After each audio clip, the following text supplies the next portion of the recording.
que están aquí. Antes de abrirlo a las preguntas y respuestas, el intercambio con ustedes, gracias Luis por esa explicación radiográfica de ese mundo, porque ciertamente tú lo viviste. Te confieso que cuando me dijiste que tenías 2 palabras para el expresidente Carter, yo pensé en otras cosas, mi mente fue otra que termina con la segunda con P, ¿no? La realidad es que la ONU, por ejemplo, la ONU ha sido desde su comienzo dominada por el comunismo internacional. ¿Qué fue el proceso de descolonización sino un dominio por la subversión de la Unión Soviética, que redefinió todas las luchas como una lucha de clase, problemas de racismo, problemas étnicos, contradiciendo todo lo que habían dicho expertos como Weber, que decían que no, que había otras cosas que tenían más peso? Pues no, los soviéticos y sus propagandistas interpretaron y promovieron eso dentro de sus apologistas a través del mundo, y la ONU sirvió magistralmente de foro para precisamente lograr esos fines.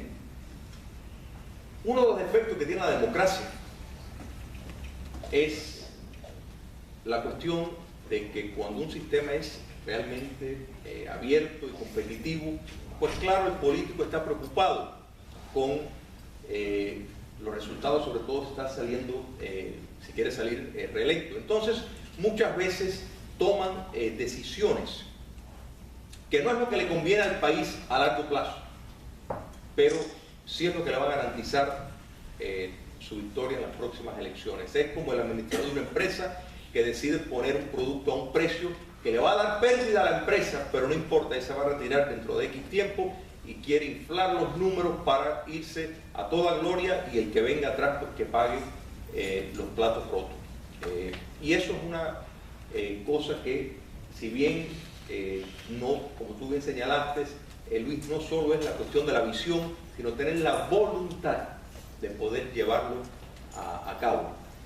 Y la noción de la no violencia es otra cosa que también la han dominado estos movimientos subversivos, porque en efecto cuando ellos hablan de no violencia, lo que están hablando es que ellos sí tienen la monopolización de la violencia, o sea, la dictadura. Entonces es una forma de desarmar a la oposición. Es una forma muy efectiva, y lo más lamentable es que entonces la propia democracia ha deslegitimado la violencia para sacar del poder a tiranos. Algo totalmente absurdo, porque ¿qué sería de nuestra independencia si no hubiera sido por la violencia? O sea, estaríamos todos dominados por quién. Entonces es un concepto que uno cree que ha progresado, y esto es parte de uno de los logros de manipular los conceptos y el lenguaje, porque el que habla de violencia pues lo quiere pintar como si es una persona incivilizada. Sin embargo, las dictaduras, que son las que están promoviendo ese concepto, sí la usan despiadadamente. Nunca la han dejado de usar. ¿Y cómo es que la democracia? Y la democracia, ¿cuándo les conviene? Porque de nuevo, los Estados Unidos contra el islamismo radical se ha defendido muy bien. Previa administración, naturalmente, que dejó ese proyecto. Entonces a veces vemos un doble discurso que es muy peligroso. Se mencionó Brasil. Brasil es uno de los secretos malévolos de este movimiento, con claramente una democracia, pero una democracia que ha servido como nadie los intereses del socialismo del siglo XXI. Es el apologista por excelencia de esta dictadura, y siempre lo vas a ver entre la democracia promoviendo los intereses de esta nueva forma de manifestar el despotismo. Y las Naciones Unidas, una de las cosas de los convenios más modernos, es lo que se llama la obligación de proteger. Esto también lo han firmado todos, han estado de acuerdo. Obligación de proteger. En otras palabras, un Estado tiene que proteger a sus ciudadanos. Un Estado no puede cometer genocidio. Hay determinadas conductas que un Estado tiene que mantener. Sin embargo, dictaduras la han firmado, y todo es letra muerta. De nuevo, como se ha dicho repetidas veces, y esto hay que tenerlo claro, no hay la voluntad política, y podríamos decir otra cosa más grosera, pero yo creo que todos me entienden muy bien. No hay lo que hay que tener para enfrentar a estos individuos que no tienen escrúpulos. No tienen escrúpulos porque el fin es lo que buscan y no hay parámetros límites. Bueno, antes de abrir la sesión de preguntas y respuestas, el que quiera poner su nombre, su correo electrónico para poderlo mantener informado de nuestros eventos, por favor, ahí lo puede hacer. Ahora, el que quiera hacer pues preguntas, a ver, Gustavo, dale. Gracias, buenas noches, felicitaciones por el evento, igual a los expositores. Solo quiero decirles una muy pequeña conclusión. Estamos convencidos de cuanto aquí se ha dicho, esa es la realidad. En una sola frase, estamos perdiendo la guerra política, la parte publicitaria, mientras esta gente sigue avanzando, pues tienen el dinero de Venezuela, que la tienen realmente en la inopia, pero para eso sirvió, para ir instalando esos regímenes que primero llegaron, como bien se ha dicho, por elecciones y luego atropellaron todo lo que hay. El caso de mi país, el Ecuador, no hace falta más explicaciones. Pero también quiero comentar algo que no sé que se haya dicho hoy y le comunico a todos los presentes, que son personas interesadas y preocupadas por esta burla que está por acontecer en Panamá, que es un foro alternativo, por supuesto, como bien se ha explicado, no será en el mismo centro de convenciones de Panamá, pero sí en un hotel el día 6, antes de que se dé este gran show, en el cual estará el expresidente de mi país, Osvaldo Hurtado, el expresidente de Colombia, doctor Pastrana, una serie de personajes de primer nivel. Estemos atentos a lo que ellos tienen que decir. Por lo menos estamos seguros que no va a haber ahí el alboroto para impedir que hablen, espero. Pero obviamente no hace falta abundar en lo que todos conocemos. Esto es una guerra mediática y lamentablemente aquí, de la sociedad civil, no digamos el presidente que parece que vive mirando para otro lado, con todo el respeto que se merece, no estamos haciendo mucho. Felicitaciones por lo que ustedes hacen, por lo que tú haces generalmente en mantener esta actividad. Gracias.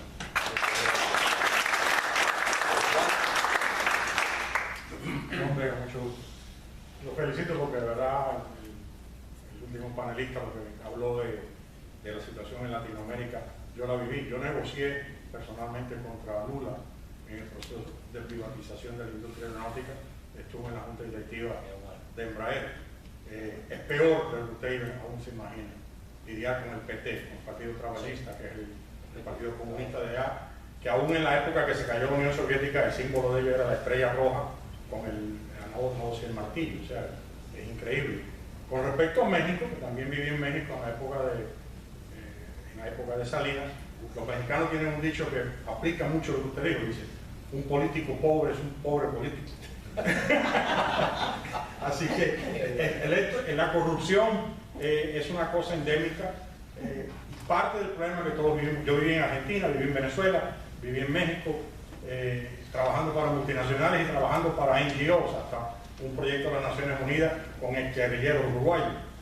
Entonces, le digo una cosa, es una corrupción total que le da la impresión a uno que cuando habla de las instituciones es como si estuviera uno entrando en un prostíbulo que trata de pasarse por convento.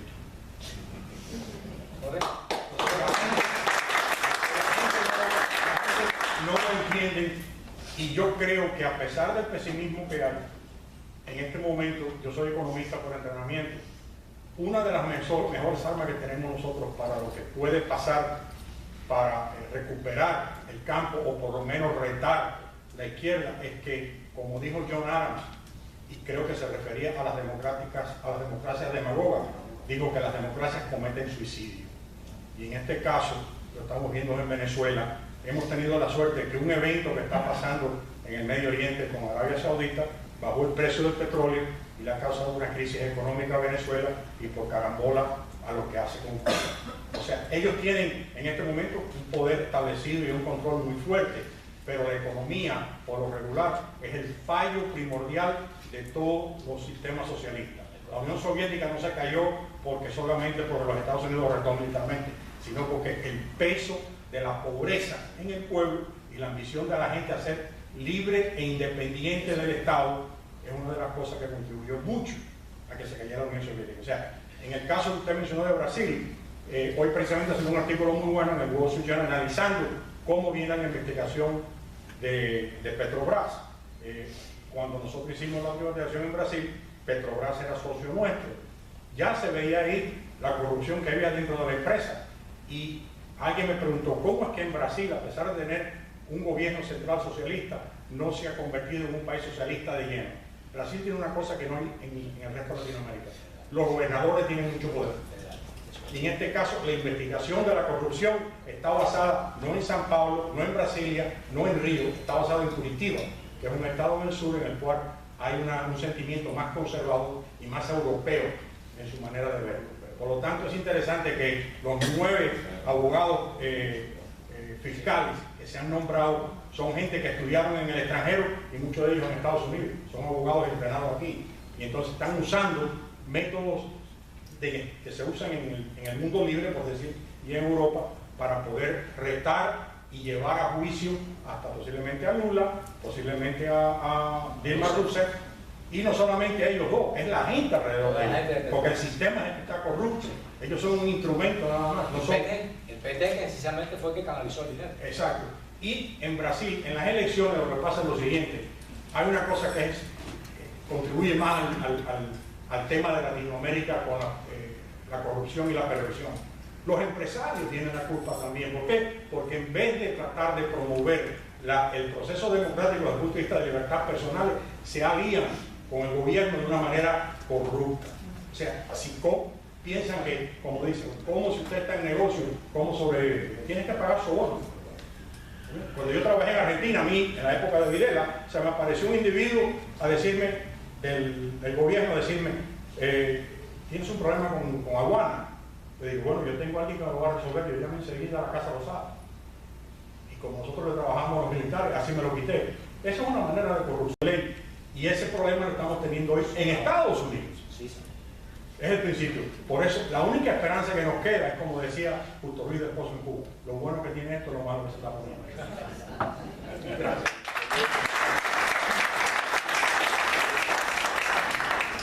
Pido disculpas porque no pude oír la primera ponencia, porque llegué tarde, sí pude escuchar la brillante exposición de Zúñiga. Esto creo que nos debe llevar a una reflexión. Tenemos que defender la democracia, obviamente, recuperar el espacio perdido. La pregunta sería, ¿lo podemos hacer en los foros que ya existen, estando prácticamente, como se evidenció, secuestrados? Parece que no. Pero no podemos abandonar esos foros tampoco, porque entonces sería dejar el espacio abierto para que todavía los copen más. Creo que ahí no hay duda. No va a ser posible por lo que él describe. Valdría la pena entonces pensar en la posibilidad de construir otros foros democráticos paralelos a esos que ya existen a nivel internacional, y no solo internacional, a nivel nacional, porque él no se refirió a eso porque no estaba en la parte de la exposición, pero las asambleas nacionales están secuestradas, todos los poderes del Estado están secuestrados. Entonces, valdría la pena plantearse un foro democrático de las Américas. Valdría la pena, teniendo en cuenta la coordinadora continental bolivariana, plantearse un parlamento democrático de las Américas que ya existe con la asociación de los parlatinos que están agrupados, pero que no acaban los parlatinos de incorporar a otros representantes de la sociedad civil. Valdría la pena con los universitarios, los estudiantes y las universidades y los colegios de profesionales que están secuestrados en todos esos países a plantearse proyectos país de lo que queremos en cada una de nuestras naciones. Yo sé que es muy difícil, pero usted tocaba un punto que es interesante. Para hacer todo esto, usted lo decía, el político que es pobre político. Pero ¿y entonces quién tiene los recursos? Los que tienen los recursos son los que defienden la libre empresa, son los empresarios, digámoslo directo. Entonces nosotros nos tenemos que ganar con esta posición de hacer un foro democrático de las Américas, de hacer un parlamento democrático de las Américas, de construir los proyectos país con los empresarios. Porque si sacamos la cuenta, los únicos que sobran en esos países son los actuales dictadores. Es decir, Cuba sería tremendo país desde el punto de vista económico si se va el grupo ese. Y entonces queremos arreglar eso con ese grupo que no tiene arreglo. Entonces los empresarios son tan estúpidos. Claro, desde el punto de vista individual sí, porque cada uno lo que está viendo es cómo entro yo y cómo entra el otro. Pero la evidencia es que los que sobran son ellos y todos los empresarios pudieran entrar en Cuba. Entonces no hemos sabido, por un problema de articularnos, cómo ganar a esos grupos económicos, a esos grupos políticos, la red liberal de América Latina, articularse también todos los partidos liberales, y no hemos sabido ganarnos los medios de comunicación. No queda otra que hacer ese esfuerzo. ¿Usted cree que sea posible? Que lo veamos. Sí lo es. ¿Se oye? ¿Funciona? ¿Sí? Sí, se oye. No, me oye porque levanto la voz. No, pero se oye. No, se oye. No. Julio, yo subo la voz. Yo subo la voz. Sí existe el mecanismo y sí se trató de implementar, y que fueron los tratados de libre comercio. El concepto es que, como usted lo estaba mencionando, usted, señor, lo estaba mencionando ahora mismo, no es a través de las internacionales políticas que se logra este tipo de alianzas. Hay un montón de internacionales políticas que nunca resolvieron nada y que todo lo contrario se volvieron instrumentos de corrupción posteriormente.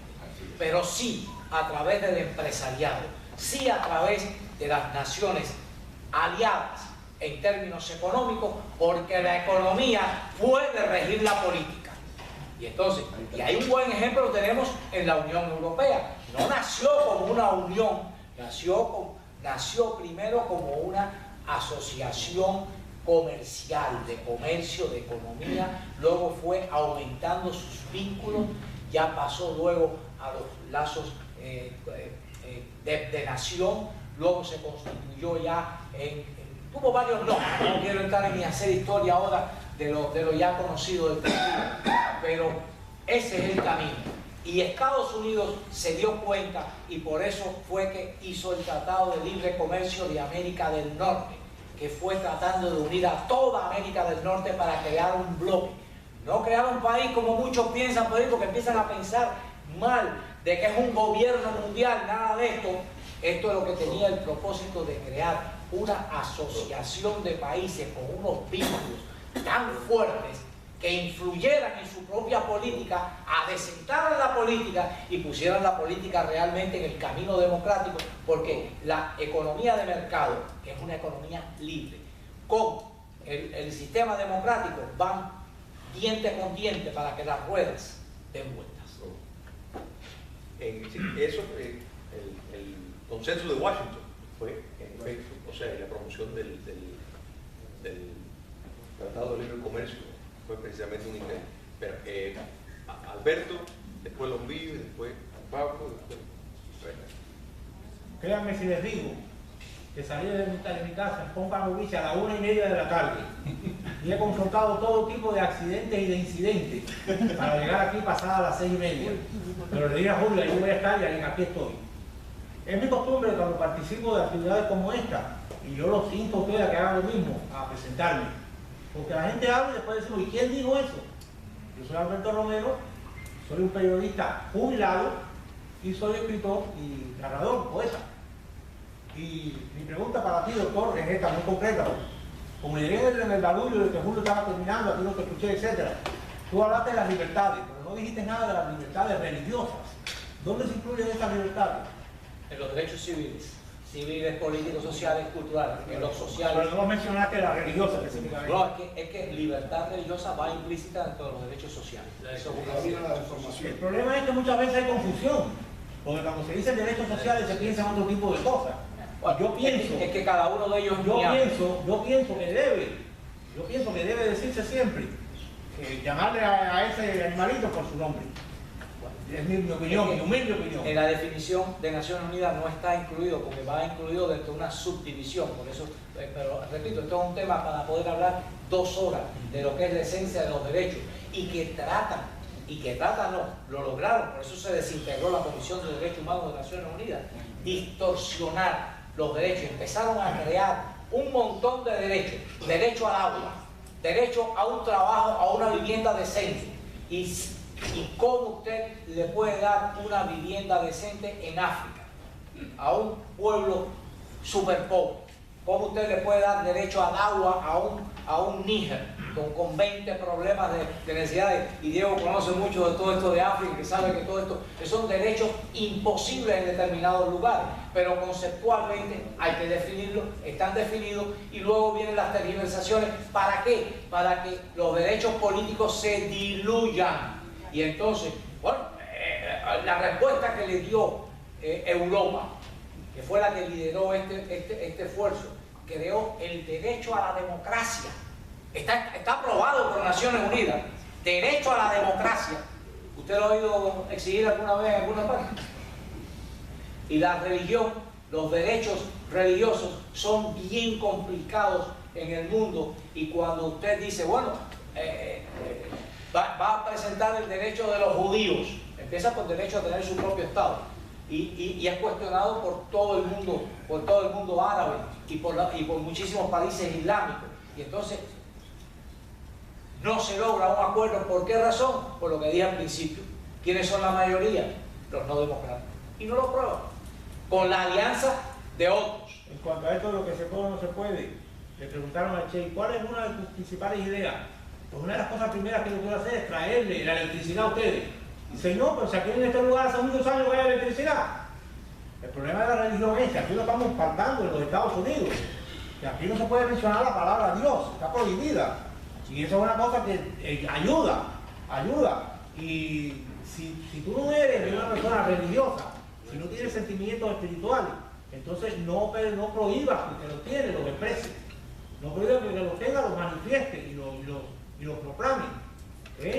No se puede decir Dios en la escuela, terrible. Y no se puede decir Dios en la ONU. Claro, por eso que esa gente está ganando. Si dijéramos Dios más a menudo, estaríamos ganando nosotros. ¿Estamos de acuerdo? ¿Estamos de acuerdo? No hay discrepancia. Bueno, yo voy a dar una opinión. Mi nombre es José Antonio Font y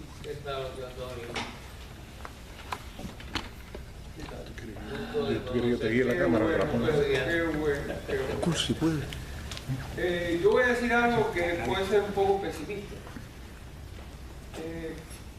Como se ven las cosas, estamos en una guerra de ideas. Y lo que el mundo libre necesita prácticamente es una evangelización política a nivel ciudadano. La transformación política de las culturas, hablemos de América Latina. Hasta que eso no suceda, hasta que el ciudadano de base no entienda de qué se tratan estos sistemas que le permiten la libertad en el ámbito económico y en el ámbito político, los gobiernos no van a ser fuertes. Entonces, el secreto de todo esto, en mi opinión, es educación masiva, junto con la guerra constante en los niveles donde se articulan las ideas, con los que saben articular las ideas. Mientras que se trabaja en la base, país por país, provincia por provincia, municipio por municipio, y es un trabajo de un siglo fácilmente, o de 2 siglos, y que se va a ir ganando terreno poco a poco. Eso es lo que nosotros consideramos que es donde estamos históricamente, y por eso nuestro programa es la formación, organización y formación democrática de futuros líderes cívicos políticos donde se pueda llevar a cabo un trabajo. Gracias. Déjame decirle algo. Existen una diversa variedad de modelos de desarrollo. Lo que sucede realmente es que hay un mundo desarrollado y un mundo subdesarrollado. Y el mundo subdesarrollado es casi un círculo vicioso. Un círculo vicioso. Pueblos analfabetos, pueblos que se marginan ellos mismos, indígenas o tribus o tribales, que ellos mismos se separan de la sociedad, se niegan al modernismo, se niegan a la educación y crean un lastre dentro de esos países que es terrible. Estoy simplificando, pero me disculpan si doy brincos, pero una respuesta rápida porque el tiempo yo sé que no da. Pero en mi opinión, el fundamento donde tienen los líderes de cada nación, los líderes interesados en que sus países se vuelvan o se consoliden democráticamente y que prosperen económicamente, tiene que partir del punto fundamental de la educación, en la forma en que se logra una educación masiva. Estás preparando futuros profesionales.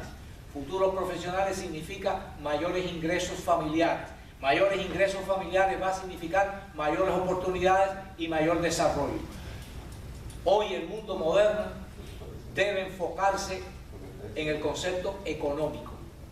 Cuando se forma el concepto económico y en base a la aspiración económica humana y natural de vivir mejor, ese es el mejor estímulo, más que la libertad, que la democracia, que tener un país esto o un país de lo otro. Mi experiencia práctica es esa, que lo entienden mejor. Y por suerte, soy pesimista en América Latina, pero sí les voy a decir algo que viene paralelo a esta circunstancia. Se está desarrollando en América Latina una enorme juventud empresaria. Y esa juventud empresaria, a través de los medios de comunicación masiva, usando no la prensa usual, sino usando internet, usando las tabletas y usando todo esto, está buscando y copiando métodos exitosos, buscándolo para implementarlo en su propio país y van a tener éxito. Porque el éxito de Cuba, Cuba era diferente a las otras islas del Caribe.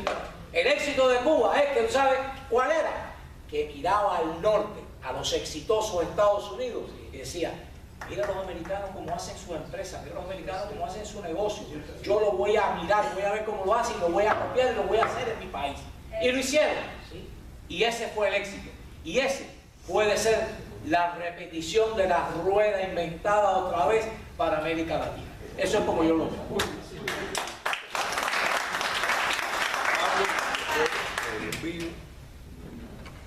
Pablo de Cuba. Luisito, cara. Hay una situación que a veces, bueno, mi amigo, ¿verdad? Dijiste la palabra 5 y ya resumiste el día de hoy. Hay una situación, Naciones Unidas agrupa países soberanos que tienen una voluntad soberana y no se debe cuestionar. Por eso es que cuando leemos, entramos en los errores entre libertades y derechos. La libertad nada tiene que ver con el derecho. El derecho garantiza las libertades. Nadie quiere el derecho de caminar por la acera. Si usted es un hombre libre, camine. El derecho es lo que evite que venga otro y lo empuje a la calle y lo mate. Entonces, Naciones Unidas se ve muy influenciado por las limitaciones conceptuales, porque tiene que ajustarse a conceptos soberanos, sea de quien sea, desde un dictador hasta un demócrata. Están ahí sentados y tienen el derecho a decir. Ahora bien, esa deformación hasta ahora lo estamos arrastrando. que hemos arrastrado fundamentalmente normas de derechos sin dientes, no muerden, no pasa nada si tú la violas. Los derechos humanos, ¿cuántas veces se violan? ¿Cómo lo vas a ejercer? No puedes si no tienes una forma de ejecutarlo, desgraciadamente eso. Ahora voy a la cumbre, que es lo que más estoy viendo en estos momentos. ¿Por qué esta cumbre tiene tanta efervescencia?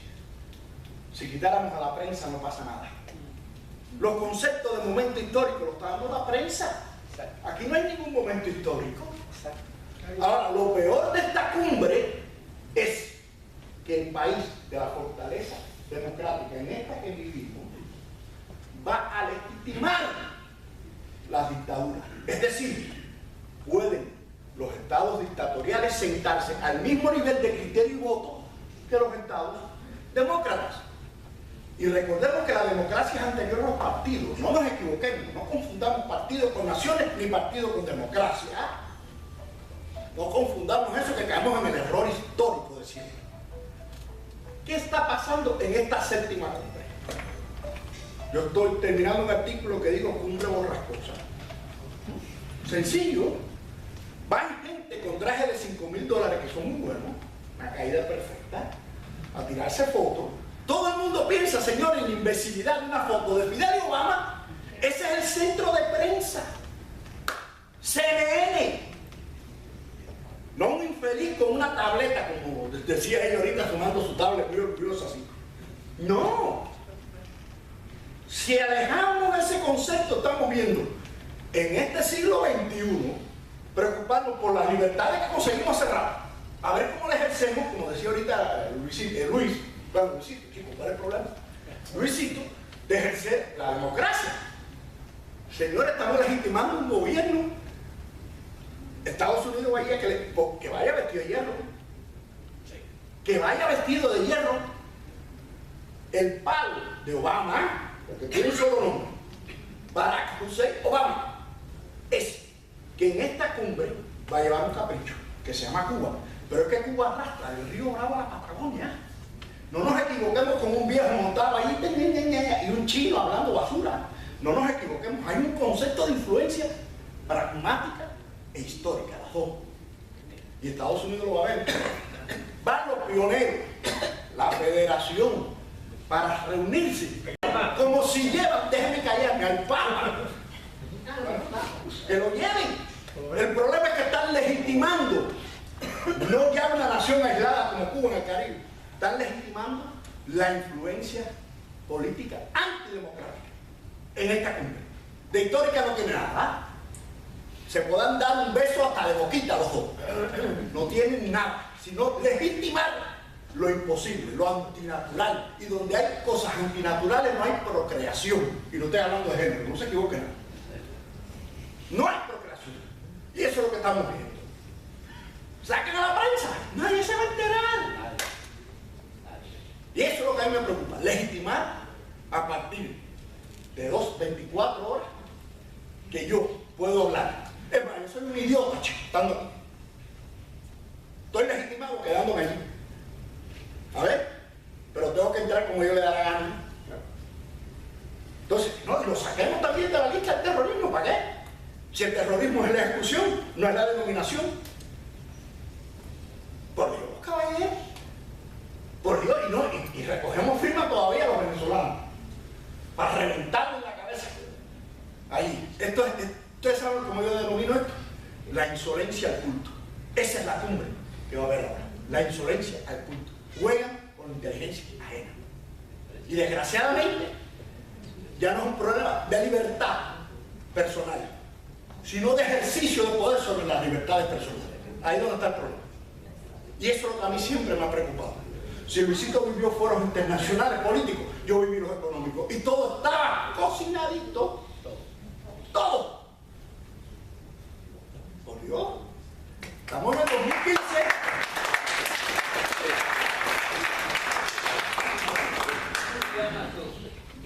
Eric, hermano, Eric, después tú.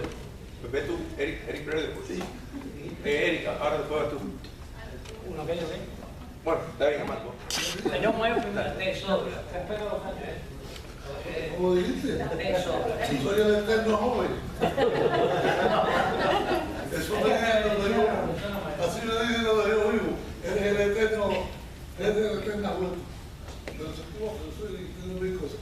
Lo que quería aclarar es cuál es el talón de Aquiles de la democracia.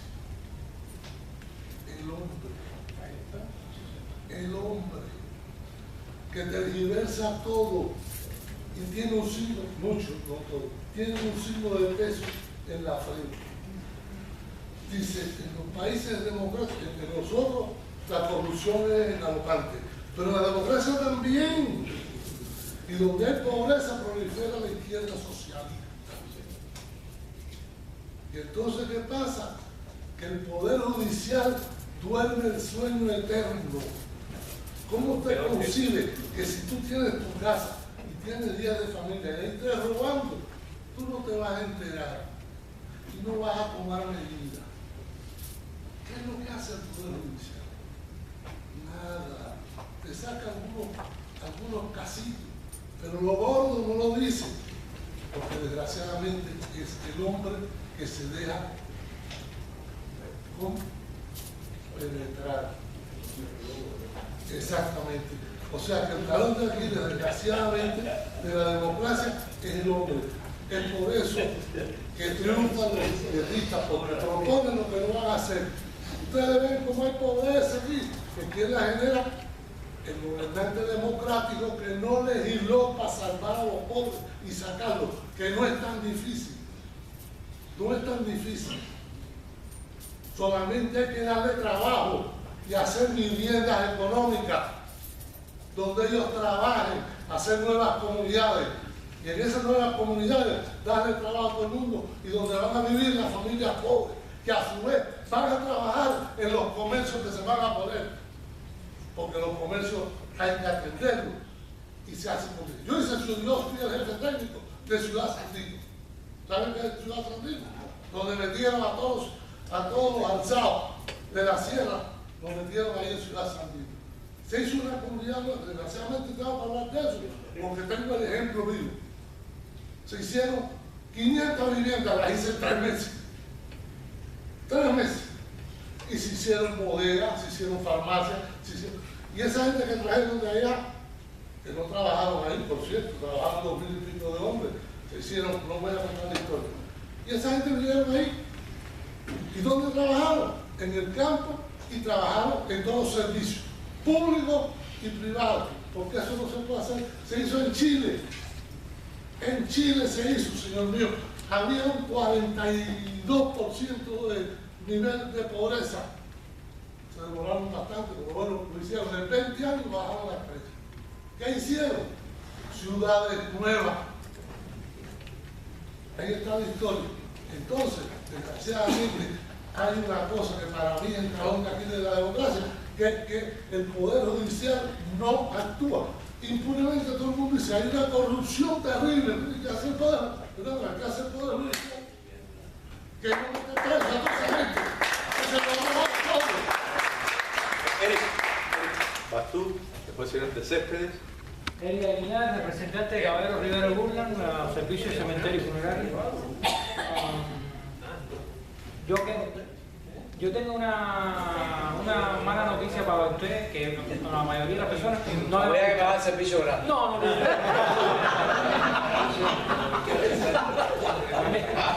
Les pido disculpas porque a la mayoría les voy a tumbar la sal del corazón.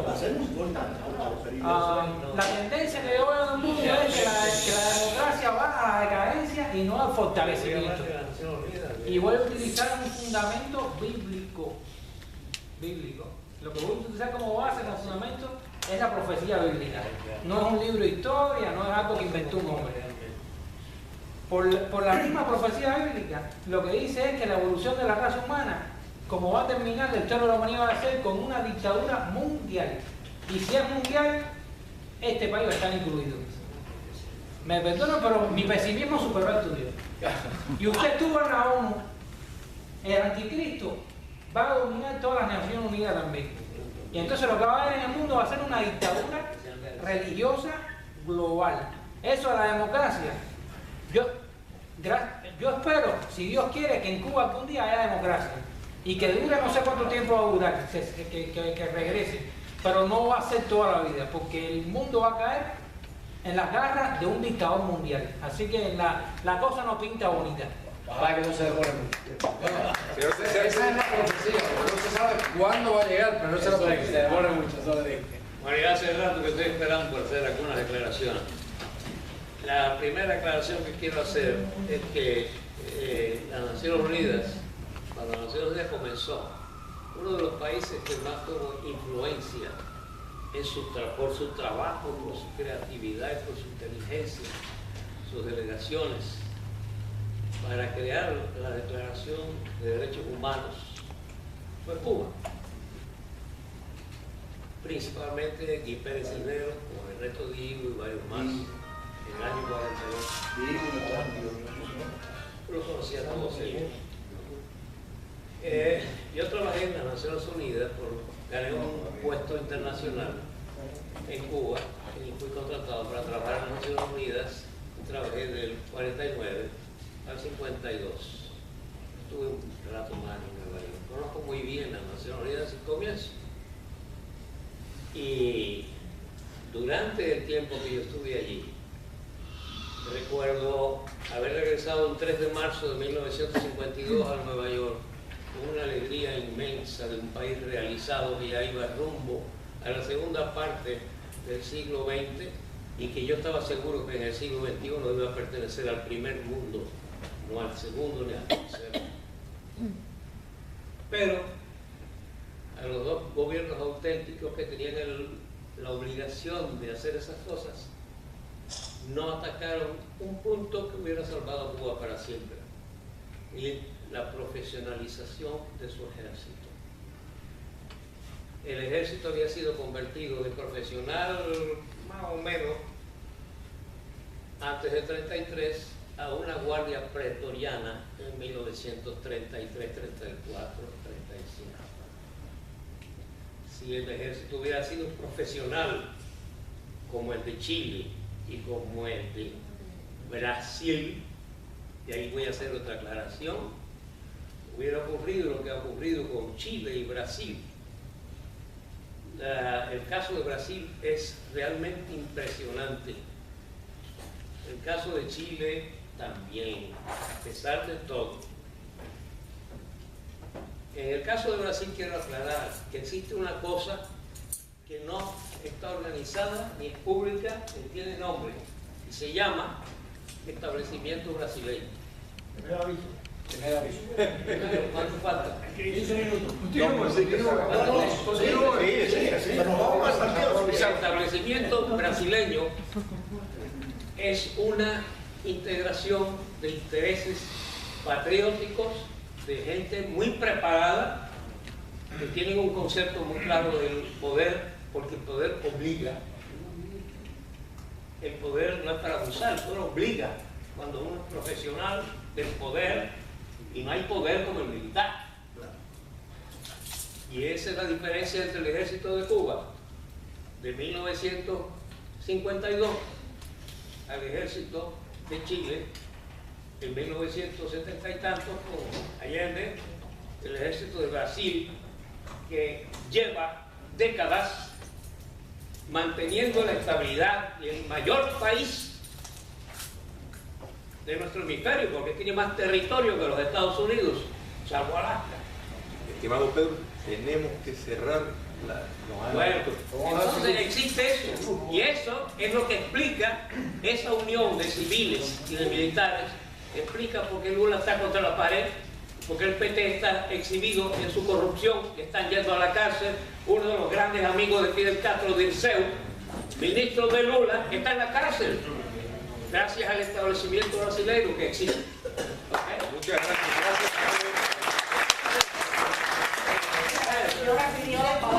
Más ese tamaño. ¿Qué tiempo no te veía? De 130.